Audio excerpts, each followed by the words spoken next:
ಈಗಾಗಲೇ ನಾನು ಮಾತನಾಡ್ತಾ ಇದ್ದಾಗ ಹೇಳಿದ್ದೆ, ರೀಲ್ಸ್ ಮಾಡಲಿಕ್ಕೆ ಅವಕಾಶ ಇಲ್ಲ, ಆನೆ ಸಮೀಪ ಹೋಗಲಿಕ್ಕೆ ನಿಷೇಧ ಮಾಡಲಾಗಿದೆ. ನಾನು ಒಂದು ನೋಟನ್ನು ಬರೆದು ಕಳಿಸಿದ್ದೇನೆ, ಟಿಪ್ಪಣಿ ಬರೆದಿದ್ದೇನೆ. ಅದರಲ್ಲಿ ಯಾರು ರೀಲ್ಸ್ ಮಾಡಿದ್ದಾರೆ ಅಥವಾ ಮಾಡಲಿಕ್ಕೆ ಅವಕಾಶ ಮಾಡಿಕೊಟ್ಟಿದ್ದಂಥವ್ರ ಮೇಲೇನೂ ಕ್ರಮ ತೆಗೆದುಕೊಳ್ಬೇಕು ಅನ್ನುವಂಥ ಮಾತನ್ನು ಹೇಳಿದ್ದೇನೆ. ಇನ್ನು ಮುಂದಿನ ದಿನಮಾನಗಳಲ್ಲಿ ನಮ್ಮ ಹಿರಿಯ ಅಧಿಕಾರಿಗಳಿಗೆ ಸೂಚನೆ ಕೊಟ್ಟಿದ್ದೇನೆ. ಮುಂದೆ ಸ್ಥಳೀಯ ಪೊಲೀಸರು ಅಷ್ಟೇ ಅಲ್ಲ, ಸ್ವಲ್ಪ ಕಮಾಂಡೋಗಳಿಗೆ ಹಾಕಿ ಈ ಆನೆ ಹತ್ರ ಯಾರು ಬರಗೊಡದ ರೀತಿಯಲ್ಲಿ, ಆನೆಗೆ ಯಾವುದೇ ರೀತಿಯಲ್ಲಿ ಕಾಟ ಆಗಲಿ ತೊಂದರೆ ಆಗಲಿ ಅದಕ್ಕೆ ಪ್ರಚೋದನೆ ಮಾಡುವಂಥ ಕೆಲಸ ಯಾರು ಮಾಡಬಾರ್ದು.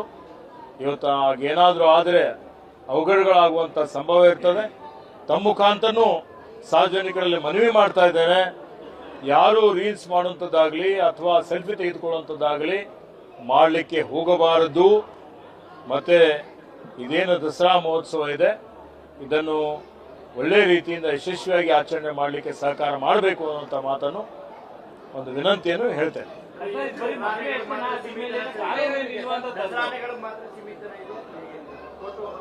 ದಸರಾ ಆನೆಗೆ ವಿಶೇಷವಾಗಿ ಇವತ್ತು ನಾವು ಈ ಒಂದು ಸೂಚನೆಯನ್ನು ಕೊಟ್ಟಿದ್ದೇವೆ.